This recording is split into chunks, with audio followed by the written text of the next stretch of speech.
Bismillahirrahmanirrahim. This is Altaf Chacha, your English teacher. This is lecture 18. We are going to introduce your genders in nouns. ये जेका noun में असां genders शुरू कंदासीं कल्ह पाण सिंगुलर प्लूरल ख़तमु कयो हुयोसीं माना ठीकु आहे इन खां पहिरियां पाण वकेब खे थोरो ॾिसी वञूंसि त जेको कुझु कल्ह पाण वर्ड्स लिखिया हुआसीं ऐं कुझु वरी अॼु लिखूं था पिया पंज वर्ड्स पाण हर रोज़ लिखंदा आहियूं त पहिरियों पाण वकेब खे करे वञूंसि हाणे कल्ह कुझु वर्ड्स लिखिया हुआसीं उन खां बाद असां ए जी जेका सीरीज़ आहे उनखे असां अॻिते हलायूंसि था पिया ऐं हिते हाणे हीउ जेको वर्ड पहिरियों लिखूंसि था पिया दिस इज़ एबडक्ट ठीकु आहे एबडक्ट विल बी प्रोनाउंसिएशन ही वर्ब थी वेंदो एबडक्ट माना ठीकु आहे हिन जो मक़सदु इहो आहे tech somebody SB means somebody ठीक है away by using force take somebody away by using force इन जी जेका ॿी मीनिंग थी वेंदसि ईअं सम्झो त जेको सिन जो सिनोनिम थी वेंदो उहो थी वेंदो जीअं किडनैप कबो आहे न कंहिंखे ज़ोरी खणबो आहे त उन जे लाइ असां ही वर्ब आहे त इहा मीनिंग थी वेंदी इन जी माना ठीकु आहे that is the meaning of the word abduct बाबा अच्छा उन खां बाद ॿियो वर्ड अहिड़ो साॻियो ई लिखूंसि था पिया असां हाणे हिन जेको एबडक्ट आहे इन जेको नाउन थी वेंदो it will be used as abduction ही नाउन थी वेंदसि माना ठीकु आहे ऐं ॿियो कॉमन नाउन जेको थी वेंदो उहो एबडक्टर ही कॉमन नाउन थी वेंदसि माना हाणे ॿियो ही जेको वर्ड आहे उहो आहे एबडक्टी ही बि नाउन आहे ठीकु आहे एबडक्टी जो मक़सदु इहो आहे त मीन्स अ पर्सन हू has been kidnapped अहिड़ो माण्हू जेको किडनैप थियल हुजे कंहिं वटि बांधी हुजे पोइ उन लाइ असां एबडक्टी मिसाल जीअं दाड़ील वग़ैरह खणंदा आहिनि न उहे बांधी करे रखंदा आहिनि पोइ रेंसम घुरंदा आहिनि यानी भुंग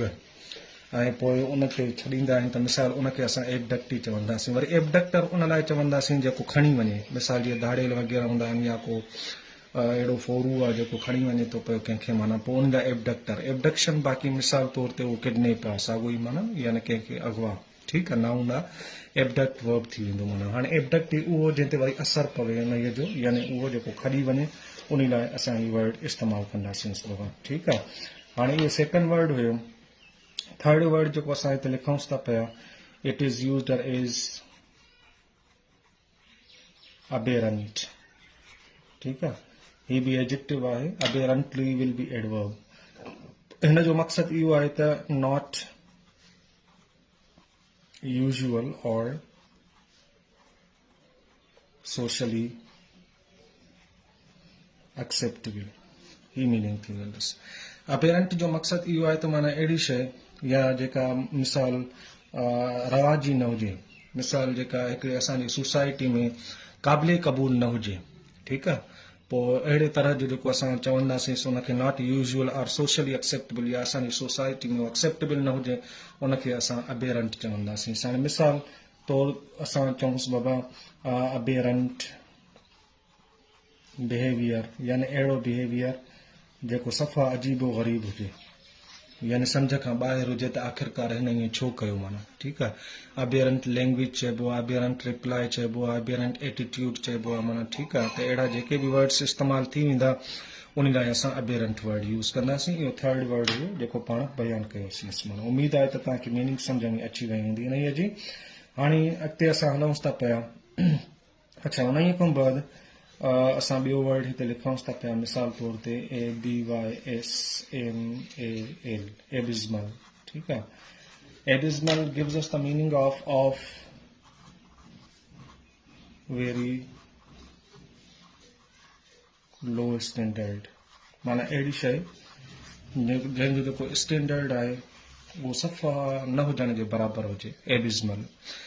that will be the meaning of this one here ठीकु आहे एबिज़मल आइडिया ठीकु आहे ऐं एबिज़मल प्रपोज़ल त अहिड़ो माना प्रपोज़ल या अहिड़ो आइडिया जंहिंजो कोई बि वैल्यू न हुजे लो स्टैंडर्ड हुजे उन लाइ असां हीउ वर्ड इस्तेमालु कंदासीं इहो चोथों नंबर इहो वर्ड हुयो बाबा ऐं पंजो जेको असां लिखूंसि था पिया it is used as object ठीकु आहे हीउ एडजेक्टिव तौरु थी वेंदुसि माना एब्जेक्ट बाबा हाणे हिन जी जेका एब्जेक्ट जी मीनिंग निकिरी वेंदी हिन जो ॿ मीनिंग्स निकिरी वेंदियूं पर हिक ॿिए सां इंटर रिलेटेड आहिनि माना ठीकु आहे हिकिड़ी त मीनिंग इन जी इहा निकिरी वेंदसि त मीन्स वेरी टेरेबल, अहिड़ी शइ जेका टेरेबल हुजे विदाउट एनी होप, ऐं उन में काई बि उमेद न हुजे, अहिड़ो प्रॉब्लम थी वञे या अहिड़ी शइ थी वञे जंहिंमें मिसाल तौर ते तमामु घणो ख़ौफ़ पखिड़िजी वञे इंसान जे अंदरि ऐं उनखे काई बि उमेद नज़र न अचे, उन लाइ असां वर्ड यूज़ कंदासीं एब्जेक्ट। हाणे मिसाल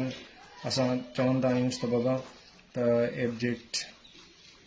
मिज़री, यानी अहिड़ी तकलीफ़ जेका जंहिंमें पोइ काई माण्हू जी उथण जी उमेद न हुजे, ठीकु आहे। या मिसाल चऊंसि बाबा एब्जेक्ट पॉवर्टी, पॉवर्टी लाइ बि असां इस्तेमालु करे सघूं था पिया अहिड़ी तरह सां। That gives us the meaning of abject here. अच्छा, हिन जी इहा फर्स्ट मीनिंग हुई। सेकंड जेका हिन जी मीनिंग थी वेंदसि, it means without any value या रेस्पेक्ट, ठीकु आहे, जंहिंमें काई बि वैल्यू या इंसान जी रेस्पेक्ट न हुजे। माना मिसाल एब्जेक्ट एपोलॉजी, यानी माफ़ी त थी पर उहा माना ईअं कावड़ में चए सॉरी, ॿुधो न, त अहिड़ी जेका बि हुजे एब्जेक्ट एपोलॉजी असां इस्तेमालु कंदासीं। ऐं या मिसाल एब्जेक्ट स्लेव, यानी अहिड़ो स्लेव जंहिंजी काई बि अहमियत न हुजे, असां उन लाइ बि इस्तेमालु करे सघूं था पिया। ही 5 वर्ड्स हुआ जेके पाण हिते रिपीट कयासीं त एबडक्ट, एबडक्शन, एबडक्टर, इहे नाउन थी वेंदा। इन जा abductee will be another means a person who has been kidnapped. Aberrant जी मीनिंग लिखीसीं, एबिज़मल थियो, एब्जेक्ट थियो, 5 वर्ड्स जेके असां हिते रिपीट कयासीं। हाणे अचूं था पंहिंजे उन टॉपिक ॾे, माना ठीकु आहे। हाणे जेंडर जेको असुल वर्ड आहे, हिते मां पहिरियों त इनखे इंट्रोड्यूस करे वञा त जेंडर आहे छा। एक्चुअली जेको निकितल आहे, this is taken out from Latin language. Latin word आहे बाबा, ऐं उहो कहिड़ो वर्ड आहे लैटिन, दैट इज़ जीनस। ही जीनस आहे मिसाल तौर वर्ड। हिन जी जेका पोइ मीनिंग इहा थी वेंदी काइंड और सॉल्ट, सॉल्ट थी वेंदी। This gives us the meaning of kind or salt. This also nowadays we use your as sex, माना मिसाल जेका जिन्स हुजे उन लाइ असां इहो इस्तेमालु कंदासीं।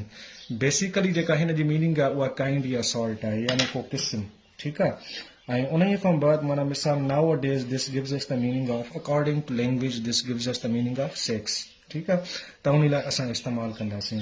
हाणे हिन जा जेके काइंड्स आहिनि जेंडर जा बाबा, this is the sense of the gender. This is taken out from Latin word genus, which gives us the meaning of kind or sort, but nowadays it gives us the meaning of sex.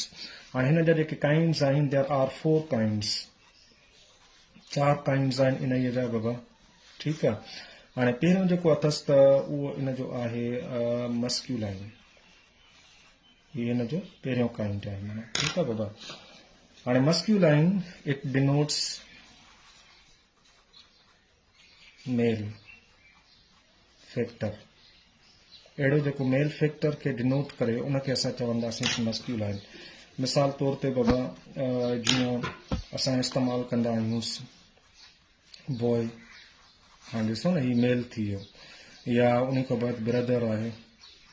इहो बि मेल थी वियो, horse थी वियो। पोइ animal बि भली अची वञे, भली मेल अची वञे, मिसाल मेल आहे मिसाल तौर ते, या एनिमल में मेल अची वञे, इहे जेके बि अची वञनि पर्सन में या एनिमल में, त उनखे असां चवंदासीं डॉग थी वियो मिसाल तौर ते बाबा, हस्बैंड थी वियो। हाणे हीअ जेके बि इस्तेमालु थियनि था पिया, they are used for male, इहे मेल लाइ इस्तेमालु थियनि था पिया। इन जो जेको सेकंड काइंड आहे उहो इन जे अपोज़िट आहे, which is used as feminine, जेके असां फेमिनाइन चवंदा आहियूं बाबा। हाणे हीअ इन जे अपोज़िट आहे त ज़ाहिरी ॻाल्हि आहे, पोइ असां इनखे एक्सप्लेन कंदासीं त इट डिनोट्स फीमेल फैक्टर, जेको फीमेल फैक्टर खे डिनोट करे। हाणे बॉय जो मिसाल तौर फीमेल छा थी वेंदो, it will be used as girl, छोकिरी, ठीकु आहे। ब्रदर जो छा थी वेंदो बाबा, it will be used as sister. Horse जो छा थी वेंदो, it will be used as mare, घोड़ी, ठीकु आहे। डॉग जो छा थी वेंदो, it will be used as bitch. हाणे हीअ जेके इस्तेमालु थियनि था पिया, they are used for feminine, इहो इन जो सेकंड काइंड आहे, माना ठीकु बाबा। उन खां बाद असां अॻिते हलूं था पिया, जेको हिन जो थर्ड काइंड आहे, it is used as common gender ठीक आहे हाणे कॉमन जेंडर छाखे चइजे थो पियो त it denotes both male and female faculty यानी इहो डिनोट करे थो पियो ज़ाहिर करे थो पियो जंहिंमें मेल बि अची वञे फीमेल बि अची वञे असांखे ख़बर न पए त पोइ असां whether we are talking about male और फीमेल यानी ॿिन्ही लाइ जेको इस्तेमालु थी सघे हाणे मिसाल उहो कीअं इस्तेमालु थींदो जीअं असां हिते मां लिखांसि बाबा स्टूडेंट ठीक आहे हाणे स्टूडेंट मेल भी थी सघे थो पियो ऐं फीमेल भी थी सघे थो पियो या मिसाल मां लिखांसि टीचर ऐं टीचर मेल भी थी सघे थो पियो फीमेल भी थी सघे थो पियो बाबा पर्सन आहे पर्सन मेल भी थी सघे थो पियो फीमेल भी थी सघे थो पियो ठीक आहे डॉक्टर आहे डॉक्टर मेल भी थी सघे थो पियो फीमेल भी थी सघे थो पियो ठीक आहे बाबा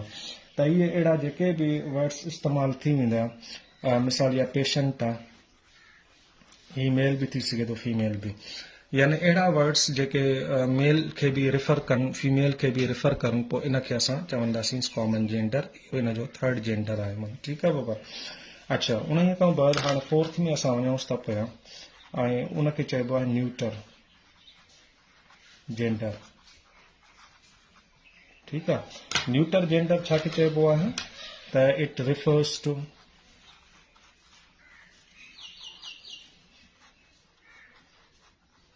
लाइफलेस थिंग्स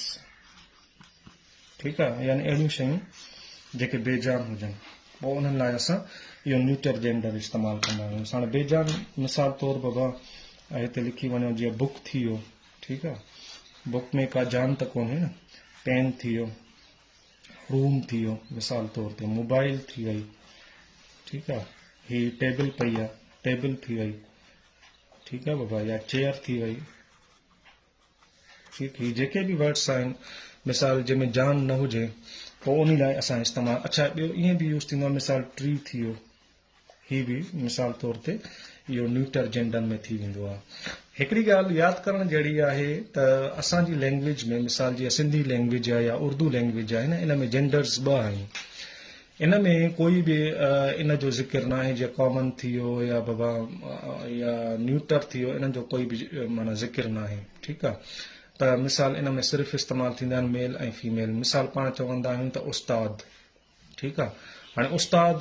टीचर पाण होॾे चवंदासीं उहो त कॉमन थी वेंदो ॿिन्ही लाइ इस्तेमालु थिए पियो न पर उस्ताद जेके पेश अची वञे त मिसाल मास्टर जंहिंखे पेश अची वञे त मिसाल उहो थी वेंदो मस्क्यूलाइन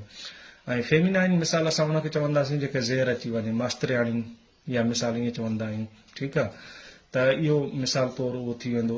फेमिनाइन जेंडर त इहे मस्क्यूलाइन ऐं फेमिनाइन इन में कंसेप्ट न आहे न्यूटर जो न वरी कॉमन जेंडर जो कंसेप्ट आहे हिन में इंग्लिश लैंग्वेज में 4 इस्तेमालु थी वेंदा आहिनि हाणे इहे 4 जेंडर्स आहिनि जेके असां इस्तेमालु कंदा आहियूं हिकिड़ी ॻाल्हि जेका हिते आउं ज़िक्र बहस कंदो हलां त हाणे जेकॾहिं ही कॉमन मिसाल तौरु आहिनि न त स्टूडेंट थियो टीचर या पर्सन या कोई बि थी वियो बाबा प्रिज़नर थी वियो सोल्जर थी वियो इहे बि कॉमन जेंडर्स थी सघनि था पिया माना हाणे इन में असांखे ख़बर कीअं पए त ही मेल आहे या फीमेल आहे पोइ इहो यादि करे छॾियो त जेका डोमिनेंट फिगर आहे हिते मां लिखांसि थो पियो त डोमिनेंट जेका फिगर आहे अक्सर इंग्लिश लैंग्वेज में उहा आहे मेल जी ठीकु आहे पोइ जॾहिं बि अहिड़ा वर्ड्स इस्तेमालु थी वञनि न त पोइ पुठियां असांखे मिसाल ख़बर न पए त whether we are talking about male or female त पोइ इहो यादि कयोसि त असां हिते जेको इस्तेमालु कंदासीं specially we have to use for male असां मेल लाइ इस्तेमालु कंदासीं इन्हीअ खे ठीकु आहे बाबा हाणे मिसाल जेकॾहिं सेंटेंस इस्तेमालु थी वञे त